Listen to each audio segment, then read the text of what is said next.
Monday, June 15th. Welcome back to SamCentre. I'm your host, Sam. As always, extremely exciting weekend of sports that we had. We witnessed history in multiple ways, and I think if you're a sports fan, this is the episode for you. We are going to talk UFC, CFL, NBA, and NHL. It's going to be a packed show. Timestamps in the video description as always. Thank you again for your time. Let's get into it. All right, we're going to get into our first segment and say it's finally over. Both the NBA and the NHL Finals wrapped up over the weekend. We'll start first with the New York Knicks, and the New York Knicks broke a 53-year championship drought. An incredible performance from the Knicks. They were down in every single game of the series. And we talked about how that's not a great recipe for success. Charles Barkley is saying they played about 10 good minutes of the entire series. And I'm not sure he's wrong. Great performance in that fourth quarter by Jalen Brunson. He showed he is a class of the class when we talk about point guards in the NBA. He has his dad on the coaching staff, and he went into San Antonio, and he went on the road in a very tough game, a game where the Knicks were down.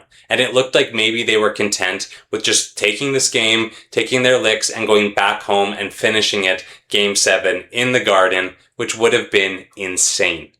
But instead, that is not what we saw. We saw a performance from the Knicks that was everything we had said was wrong with them in this series. They relied solely on Brunson and didn't get anybody else involved whatsoever. And you saw that was working for the Spurs. They were playing great defense, and Brunson was hitting shots, but nobody else was making anything. And so they were content just allowing him to continue to heat up. And then all of a sudden Brunson has 45, and he's so dialed in at the end of the game that he cannot miss. And that's exactly what happened. The Spurs had multiple opportunities in every single one of those games to win, including blowing a 29-point lead, which is the most in a finals history, right? So we start to say, the Spurs, your inexperience showed. You're a team that's going to be back, and I don't believe that anyone thinks this is it for Wemby, this is it for Harper.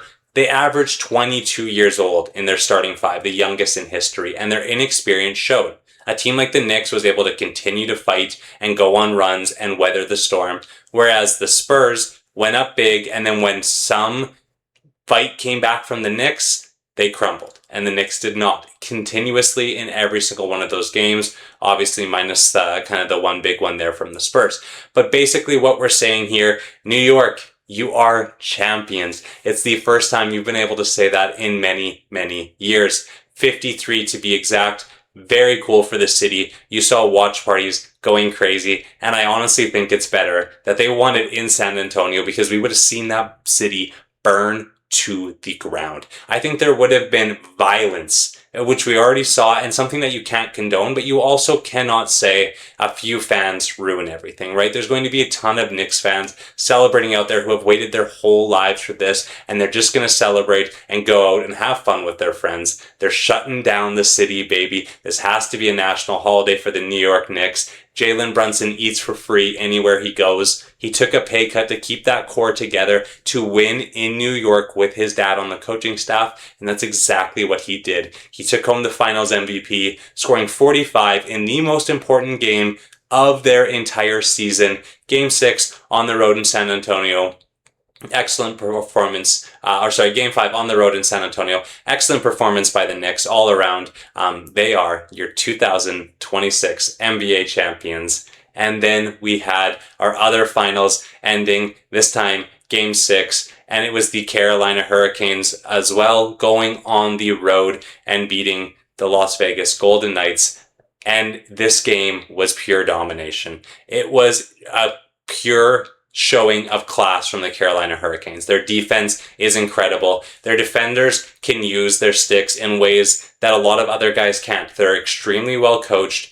Props to Rob and that staff over there. He won as a coach. He won as a player with the organization. You have Stahl as the oldest one of the oldest recipients of the Finals MVP, and it was very well deserved. Anytime they needed a big draw, anytime they needed a big goal, Stahl really did step up. And Vegas, they're an extremely well-run organization. It's something where obviously you lose the big one and that sucks and that's all anyone's going to remember. But for them to be able to pull it back from where they were near the end of the season when everybody was extremely doubting them, I think they have to be very happy and very proud of that run. History shows you anything, Vegas will be back there, and then we'll see about the other side. I think it's really hard. The Canes have been favorites for a couple of years now, where we've been saying there's a few years where they're going to get over the hump, and then something happens. And it looked like again this year, they were going to get that close and their goaltending or something like that was going to fail them. And then it didn't. Their hero stepped in, a guy nobody has ever heard of, came in and saved the day for the Carolina Hurricanes. Who knows if he'll even be your starter next year, but he deserves a chance to show that he can do it. He just won you a championship with a shutout in one of the biggest games of his life in opposing territory in Vegas, and now you hit the casino and you start ripping roulette until that game check is gone or tripled, baby. You don't stop till you see the checkered flag. Let's go. Congratulations to the Carolina Hurricanes. Congratulations to the Vegas Golden Knights and the San Antonio Spurs on excellent seasons. It's going to hurt coming up short for the ultimate prize, but making it to the dance and making it to the very final games is something you really can't be too upset about. So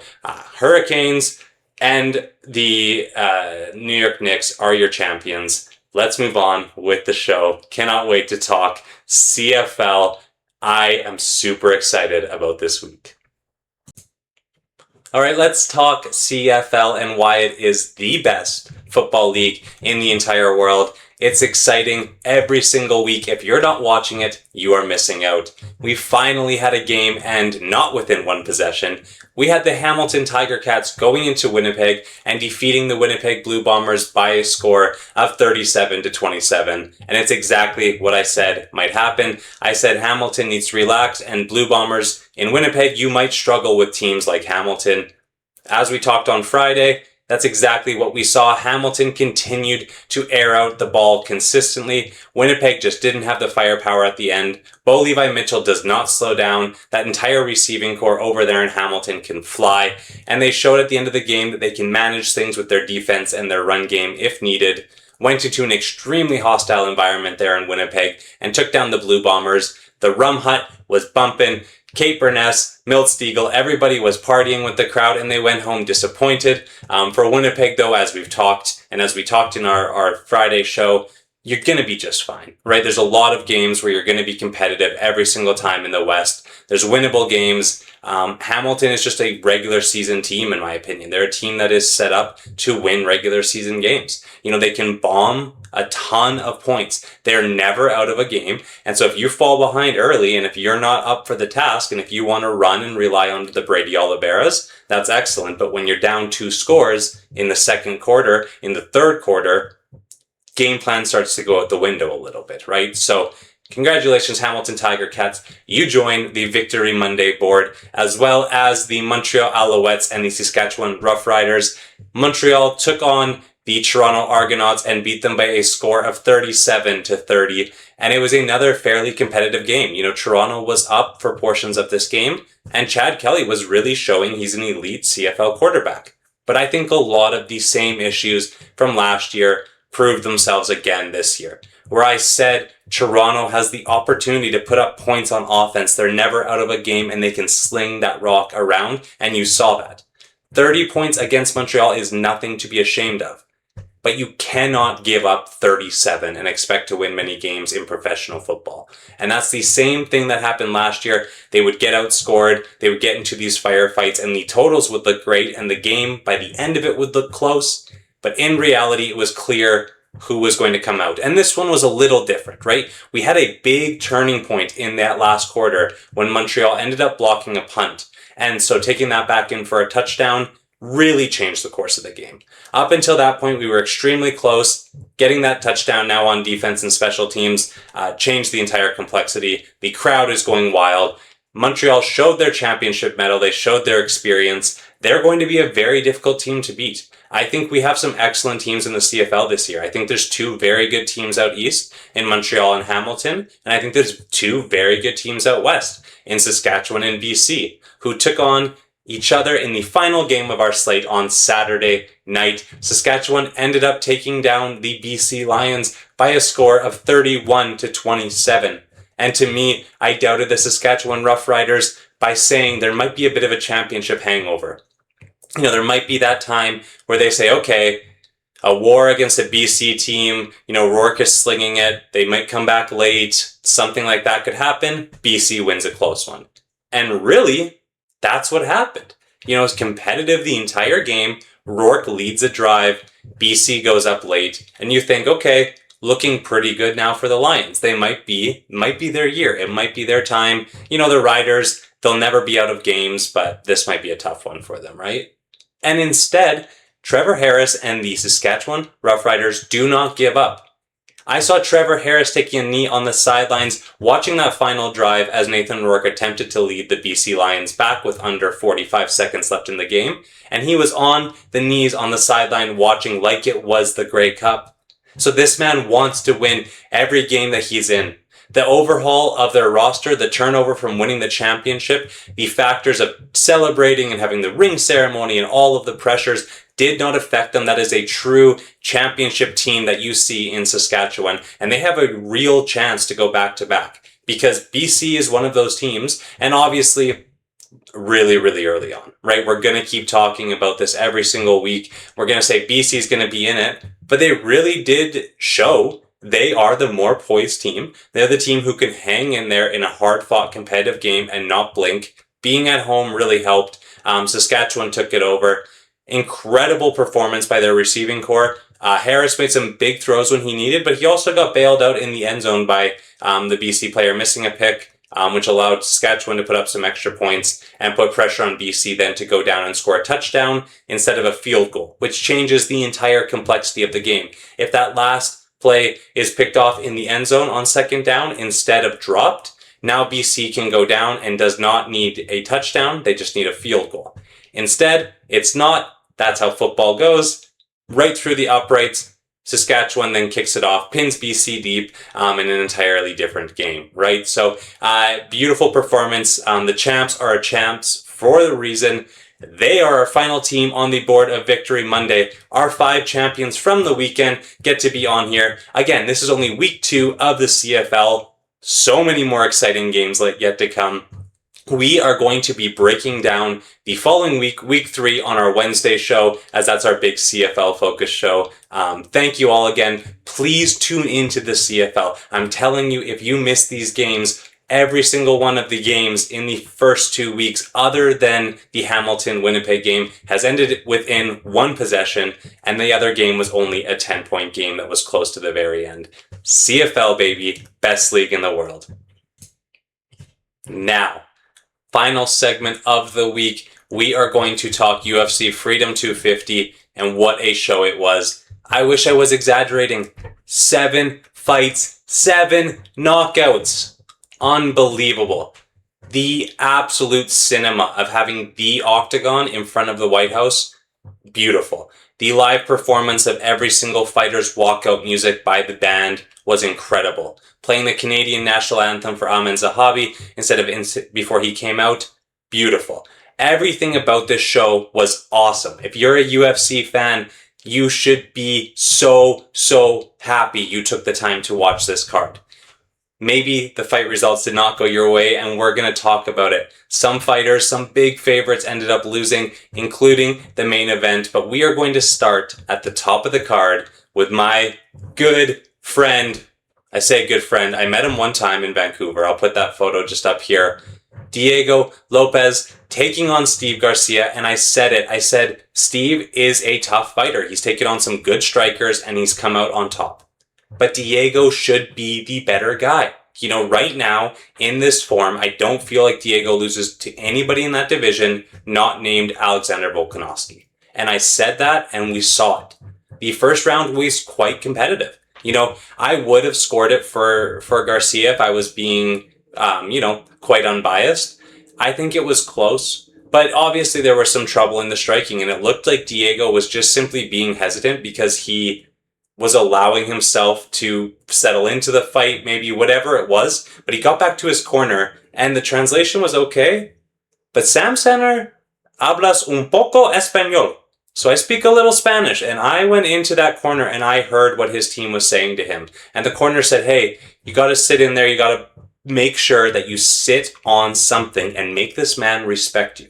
And so once I heard that, I thought to myself, okay, either Steve is going to sleep or Diego is going to sleep, because what his corner said to him in Spanish was, hey, my friend, you are going to lose this fight point fighting him.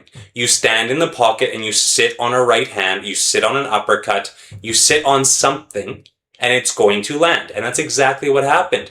We saw Diego be so much more aggressive in that second round and show he is the more technical, the better striker, and just the man who really is in contention for the belt. Nothing wrong with having Steve Garcia as that top 15-ish guy. I believe he's a very talented fighter, and there's a potential that he gets a lot better. There's some matchups that he can win, but I don't believe there's a lot of power on the Steve Garcia side. And similar to some other fighters that we'll talk about on the card a little bit later here, I don't believe that Diego really was that worried about the power coming back. And so that's why in the first round, he just kind of sat there and he took shots that maybe he shouldn't, and the corner said, hey, wake up, let's sit on something and make it happen. Diego said, okay, I have no problem with that, because what I feel coming back from Steve is non-threatening. You know, Steve didn't threaten the wrestling. Diego feinted, up, down, level changes. He was showing everything. And I think it was an incredible performance. And you see once again why there are levels to this sport. You know, there's a lot of guys who are great fighters and they get made to look bad because they go up against a guy who is just levels above them. You know, it happens often. Volkanovski is another level above Diego Lopez, believe it or not, right? Where I don't know if there's anybody else in that division who's going to beat Diego. That means there's for sure nobody that beats Volk, right? So you start to talk about MMA levels. Diego Lopez, mi hermano, muy bien. Amazing performance. Super, super happy. Diego's trading card is down here, also on the panel for Victory Monday, because that was a big, big win for Diego. What's next for him? Give me Volk versus Lopez 3. Volk, quit ducking, my boy. Come on. Let's go. On to the next fight. We had something that I predicted, something that I told you all would happen. Bo Nickal showing Kyle Daukaus does not belong in the same octagon as him. And I could not believe that this was not the biggest favorite on the card. Everything inside of me was saying Bo Nickal is so much higher level than this guy, and it showed. You know, Kyle Daukaus got in there and did nothing because he was so afraid of getting taken down. Bo was piecing him up a little bit. It wasn't anything crazy. There was a few strikes being exchanged, but the second they got together, Bo took him and just slammed him on his back. And from there, it was over, right? You saw the absolute domination on the ground. There were times where those elbows were coming through and landing. And the ref said, Donald Trump's birthday? You guys aren't sitting here and wrestling the entire time. Let's get up. Let's go. And Bo Nickal said, that's fine. He knocks out Kyle Daukaus in the very first round, had him on absolute stumbled legs. Honestly, Daukaus took a few extra shots that he maybe didn't need to take because Bo beat him that badly. And I think Bo knocking you out just shows that this man is evolving because he doesn't really need to train his wrestling anymore. And his only loss is to René de Ridder when he had 6 pro fights. And that's what I'm trying to tell you. You can fade this man when you get there, but Kyle Daukaus is not the man that you fade Bo Nickal with. Someone like a René de Ridder, someone who has that 5-round high-level championship experience and is massive for the weight class, is probably who's going to give Bo troubles. Maybe somebody at 85, like a Shavkat, like an Ian Gary, those are going to be really tough matchups for Bo, but he doesn't need that quite yet. He's young, he's a star, he is an absolute beautiful man of a human. Only on the mic when you actually start hearing him talk, does it become impossible to hate him. You can hate his fight style, you can hate all the hype around him, but when you hear him speak, he's humble, he admits that he has things that he needs to work on, and he accepted defeat against René de Ridder, and he came back and got much, much better. So I think Bo Nickel is going to get a top 15 opponent in his next fight. I really hope they don't rush him too much. As I said, he's still a star that they can market, a guy that they can put on the prelims or right on the very first fight or two of a main card, a numbered event, and he will put bums in seats for name recognition alone. This man is a massive champion in the wrestling world already from his college days. And now he's on the path to being a top 10 UFC 185 pounder. And honestly, impressive by Bo Nickel. Kyle Dawkins, cut him again. Cut him again. We don't need him in the UFC at this point. He did nothing. He showed us nothing. I'm sure he'll get a couple more fights for taking this on. Bo Nickel, incredible performance. Let's move on to Mauricio Rufy versus Michael Chandler, a fight that really probably shouldn't have been sanctioned. Because again, Iron Mike did nothing. There was a couple times he potentially shot in there for a double leg or a single leg, but it wasn't really that successful. And Rufy just knew that's what was coming. Michael didn't throw anything. Chandler was just very timid because he's 40 years old. And he knows he's fighting a striker who can put his lights out at any point, and that's exactly what happened. With 31 seconds left in the very first round, Mauricio Rufy found the knockout and honestly spared Michael Chandler some brain damage at the end of that fight by not following up with extra shots. And it was clear it was over with about 2 minutes left in that round. He was just putting a pace on Chandler, and Chandler was doing nothing to fire back. Where before you'd see Chandler get in these wars where he will sit on his hooks, his uppercuts, and he will sit in the pocket and fight you. He was not going to do that this time. And I don't blame him. The man is 40 with 2 kids and honestly has made his money. He's been a champion in Bellator, and he was very close before losing to my GOAT, Charles do Bronx Oliveira, to becoming the champion in the UFC. So, all due respect to you, Michael Chandler, I do believe it's time for you to retire from the UFC and maybe move on to RAF. I don't think he needs to be done as far as combat sports in general, but RAF is doing a lot of work with UFC stars right now who can wrestle, and that's what Michael Chandler is at his core. So why not go to RAF, have a couple big fights, fight Tony, fight somebody like that, and just wrestle. You don't need to take any more damage. This was unnecessary, and I think it would be really irresponsible for the UFC to schedule Michael Chandler in another one of these wars where he's just going to get knocked out because he might be too tough for his own good. And this man has a family. He's got 2 adopted black babies. You cannot do this to this man. Let's get Chandler out of the UFC. Rufy, you are on your way to a title shot. I don't know if this guarantees it. We're really going to have to see as things change in this division we'll talk about. He's up there. You know, he's one of the guys in consideration. I think we need to see one more. We need to see a 5-round fight. So we'll see. We'll see what's next. I trust the UFC matchmakers. This one was terrible, though. I mean, what were we doing? Derek Lewis versus Josh Hokett. I was wrong. I'll admit it, I was wrong. Josh Hokett is very, very fast. He's got that Vitor. He's got that, Vanderlei. He's got that very quick style of being the smaller guy. And at heavyweight, that's going to work because the top 10, the top 15, the top 20 of the UFC outside of 3 guys are fat blobs with big old man boobies. And that's what you saw happen. Derek Lewis came in there and said, I didn't miss a day of training. I'm Donald Trump's favorite fighter, and I'm coming in here on his birthday to knock out Josh Hokett. And he lied to us all. I was fooled. I got fooled. I got fooled into believing that this man didn't skip a day of training. I'm not sure he scheduled a day of training. He looked out of shape. He looked slow, old, and this should be the last time we ever see Derek Lewis in the UFC octagon. As for Hokett, a more measured performance. I'm still quite on the fence about this man.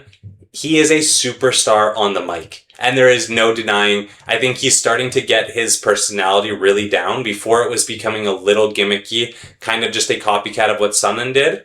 But what he had in this press conference, the lead up to this fight, and in the ringside interview afterwards, I honestly am very impressed by Hokett. He was the quicker man. He landed the bigger shots. Derek Lewis landed nothing, did nothing. His balls got hot. That's all it was. Let's move on with Hokett to somebody. I don't know what you do. It has to be Waldo. Honestly, it has to be, right? Because you're not going to give him Aspinall. You're not going to give him Gone. You're not going to give him Jones. It's either Shamil or it's Aspinall. So let's see or it's either Shamil or it's Waldo at heavyweight, or maybe No, those are the two, right? So we see what we do next with Hokit. Lewis, you're retiring. Thank you. There is no disrespect for Derek Lewis. He did not go in there and quit on the stool. He went in there, the ultimate UFC knockout king. Just time catches up with everybody, and this man did not train a day for this fight. Sean O'Malley, Ayman Zahabi, and this fight, again, like I said to you, will not be close. I saw Zahabi fight Chito Vera live in Vancouver in October, and I said to myself, this guy sucks. He's horrible. How does anybody think he won this fight? And it was only because Chito refused to do anything in the first round. And against Aldo, we witnessed a high-level striker piece up Zahabi. And I thought Aldo won that fight. So obviously the line was priced very appropriately for Sugar Sean. It was not in any way competitive. Even Rogan and the commentary team, they do what they do. If there's a leg kick, it's whoa! But it didn't do anything. Sean gets on the mic afterwards and he says, yeah, those leg kicks don't really do much. So these guys at 38 years old in a very light weight class at 135 pounds, pillow hands, recipe for disaster. Sean put the fight on him in the second round and ended up finishing him with about a minute remaining, 58 seconds left. And to me, it really showed that there are levels to this game, exactly like we've said. Sean should only be taking on the highest level in the division, and I believe the fight now to make, you have to see what everything else is happening. He has a real case to fight Jan. Merab and Jan wasn't all that close. And if that's the same sort of thing, O'Malley and Jan was extremely close. And so I don't know exactly what you do at 35 here. I think you have to show respect to Merab after the run he had as champion, after the dominance he showed in the division, including over O'Malley, because you're not going to go a third time on that fight. So Sugar Sean, whether he waits out, whether he takes one more tune-up fight, but I don't know who's necessarily left for him at 35 outside of Merab and Jan at this point. So Zahabi, again, let's just see this guy fight on the prelims and win another split decision. He's Canadian. I don't want to be too much of a jerk, but I'm not a big fan of his fight style. He has a legendary brother who was the coach of George St. Pierre, got their reputation that way. Unfortunately, your younger brother stinks. So Alex Pereira in the co-main event took on Ciryl Gane, and this is a fight that disappointed all of the Chama fans, including myself. I'm a guy who really does like Alex Pereira, and I'm not a massive fan of French fighters.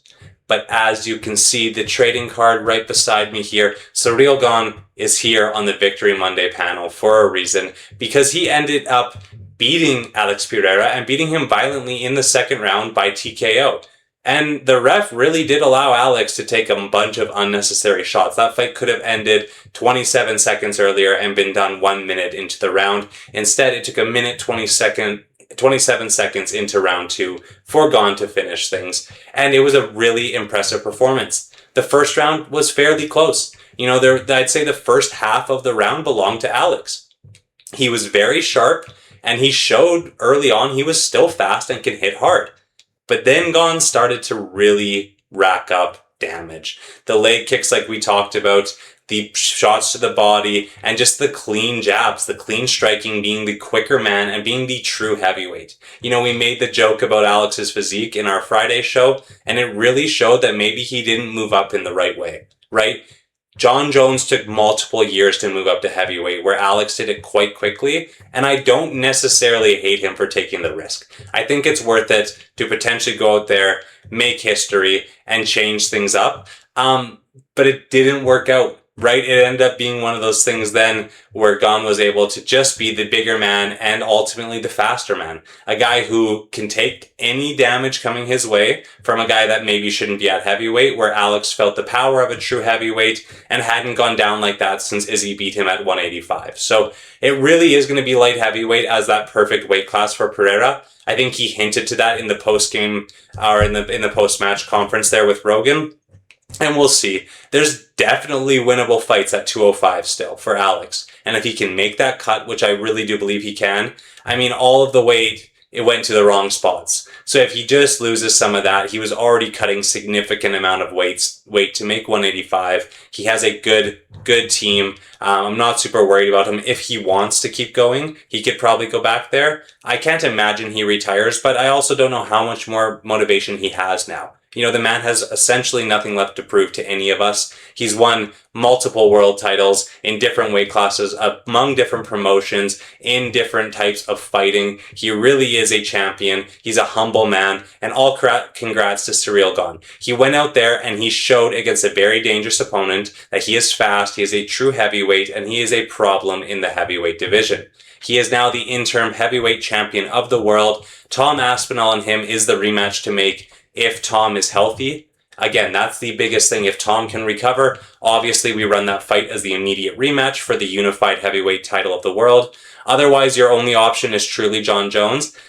Jon Jones beat him in under a round in the first round there in submission and submitted him. So I think it will be a quite similar result. I don't see Gane being, there's levels to this. They were shown here. Jones shows levels to Gane. So the fight to make, Gane versus Aspinall, let's run that back. And one eye poke by Gane in that fight, and we deduct a point. I don't want a single warning for that man. We'll deduct a point. He fought very clean against Alex. I'll give him that, though. And then on to our main event of the evening. What a spectacle. Playing the music from the live band, the shots of the White House, 85,000 plus fans gathered around watching Ilia Topuria taking on Justin Gaethje. And Ilia had his victory celebration yesterday. He already in his mind had changed his Instagram bio to 18-0. He had the funeral for Gaethje. He had decided that there are levels to this and he will not lose this fight because Justin's not on his level. And that cockiness ended up being his downfall. Ilia went in there and blocked everything with his head, and you cannot do that when you are the smaller man in the weight class where you're coming up against a real problem in Justin Gaethje. Justin Gaethje destroyed Paddy Pimblett. Justin Gaethje had a fight against Charles Oliveira where he was so close to winning before he ended up taking the shots and Charles came back to win. That's why he's the GOAT. But again, we talk about this. Justin is no slouch, and still at over 30, if he's 36, 38 years old, he took a lot of damage in this fight, and none of it really mattered. Ilia was landing clean a lot of times, and it didn't really seem to affect Justin. And I believe you're seeing a guy who's a true 155er, where you look at a guy like Ilia, came up in weight, and he looked significantly smaller. And there's no disrespect to Ilia. He's a multiple-time champion, but he wanted to quit. He said to his corner after round 3, I cannot see out of my eyes. And his brother was saying to the doctors, let's stop this fight. And they didn't in that case. But at the end of round 4, after the final body shot or uppercut, we're not entirely sure what it was. I think it was probably the knee to the body right at the end of the round there that Justin landed. And Ilia decided he was done, right? So he decided this is it. The corner threw in the towel. And I don't blame him. I don't think this man quit on the stool, even though that is the narrative. His orbital bone was so smashed, his entire face was cut up so badly, and you're really putting a man at extreme danger when he's only under 30 years old. He has an entire career ahead of him, but he really does need to dial in he's one of those tweeners, right? He's a guy who could make 45, but he didn't like making it, so he went up to 55, thinking the fights were easy, and then in his head, he thought to himself, I win this, and I go up to 70, and I fight Islam. That's the fight to make. We haven't seen this since Conor versus Khabib. I am going to be the most popular fighter to ever live. And it got thrown, your plans got a wrench thrown into them, right? Justin came out there and fought the perfect fight. And Justin's chin held up the entire time. He took every single shot that Ilia landed because you're going to see Ilia's face. You're going to see the damage numbers and say this fight was a absolute disaster for Topuria. And in a lot of ways it was, right? But he stuffed a lot of the takedowns from Gaethje, but every single shot from Gaethje meant more. And you started to see the wear on Ilia's face. He got cut bad. His eye was swollen shut. The man was eating body shots and I don't know how he survived. All props to Ilia. The man did not quit, but his brother and his dad in his corner realized that this was not going to happen for him. He was probably down 3-1. I know the commentary wants to say it was 2-2, and it's entirely possible. If you give round 1 to Ilia and round 4 to Ilia and then 2 and 3 to Justin, but I don't know how you don't score one of those rounds as a 10-8 in round 2 or 3 for Justin, right? So in my head, Justin's ahead 1 round. maybe you're 2-2 going into round 5, and maybe Ilya wins it, right? Like, he looked okay in round 4. He was still eating shots, but Justin was getting tired, and Ilya got the takedown, ended the round on top, and did some damage from up top. And when I said the Ilya sub was live, I was almost right. We almost saw that happen at the end of round 1 into, I believe we're right at the start of round 2. Ilya had the arm triangle. He had the opportunity there, and Justin just was tough. You know, in round 1, Justin 8 shots and he defended the submission attempt. And then in round 2, he started to take over. And in rounds 2 and 3, the deterioration on Ilya's face just became insane. The guy could not see out of his eyeball. If you want to see a gruesome scene, go look up what Ilya Topuria looks like after the fight, right? Where Justin looks pretty good. And that just shows the difference in consequence of what type of strikes you're throwing. A man who's a true 155er compared to somebody who moved up to that. And that doesn't always mean you'll lose. I believe Charles is much bigger than Ilya, and Ilya found the kill shot. This time he didn't, right? And so what's next for Justin Gaethje? Let's talk about it, because we have a real opportunity that the champion Charles do Bronx Oliveira gets another title shot. And I'm telling you right now, you mark my words, the champion has a name. He will not lose to Justin Gaethje. He will beat him and become the champion of the world again. And that's my hope. What I think we realistically see is a lot of really good fighters at 55 now. You know, you have Arman in the mix. You have now Rufi in the mix. Paddy is still around, right? Maybe you do him versus Ilya next in what would be a massive fight. So you have some contenders at 55 still. Max is still there. I don't think this is necessarily the end of the world. I think the UFC should be quite happy. They got a guy in Justin who will fight and will bring the fight every time. There's a real storyline between him and Charles, between him and Max, between him and Rufi. You can build up these striking matchups. You can build up these revenge, these narratives, these rematches. And there is a ton for the UFC now. So the American winning in the main event on the White House soil, I believe, is the best case scenario for the UFC. It's the best case scenario for Justin Gaethje, obviously, as he finally gets his undisputed title. That is well deserved. This man is a true champion, a man who has represented himself very well in every single opportunity. Maybe one of the most autistic fighters in all of the UFC, and it has worked to get him a title now. Super excited for Justin.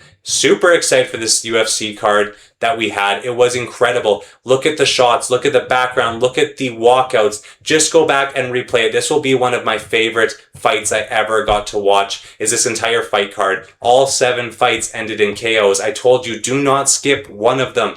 One of our best weekends we've ever had in sports. We saw history being made in the New York Knicks snapping a 53-year playoff drought. We saw the Carolina Hurricanes ending up taking home the Stanley Cup Finals. And then we saw the maybe best UFC card ever on the White House lawn in a spectacle that the UFC deserves, in something that rivals boxing cards. We're showing our production value, showing why our sport, why the sport that we love in the UFC is so incredible. And as always, the CFL is amazing. It never misses. Every single game is so fun to watch. The CFL rocks. Let's now recap the week to come.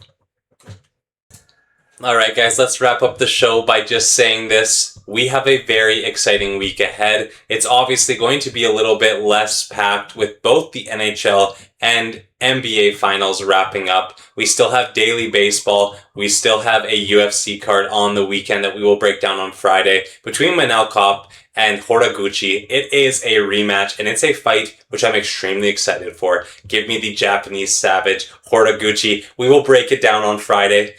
Week 3 of the CFL, I have it here on my phone. Incredible slate. The BC Lions go to Hamilton to take on the Ticats on Friday night. We have a packed Saturday. The Alouettes come into Edmonton, a game that I will be at as an Elks Event Day staff. I will be on the field seeing my Edmonton Elks start our season 2-0 when they defeat the Montreal Alouettes on Saturday, June 20th. We also have the Toronto Argonauts heading into Ottawa to take on the Red Blacks. And we're going to wrap up our slate on Saturday with the defending champion 1-0 Saskatchewan Roughriders heading over to Alberta to take on the Calgary Stampeders. We are going to break down all of the exciting Week 3 CFL action on Wednesdays, UFC Fridays. As always, thank you all for your time. Thank you all for taking your moment out of your day to watch my videos. If you so please, hit subscribe, hit the like button, hit the comment section below and let me know where I was wrong. See you all Wednesday. SamCentre out.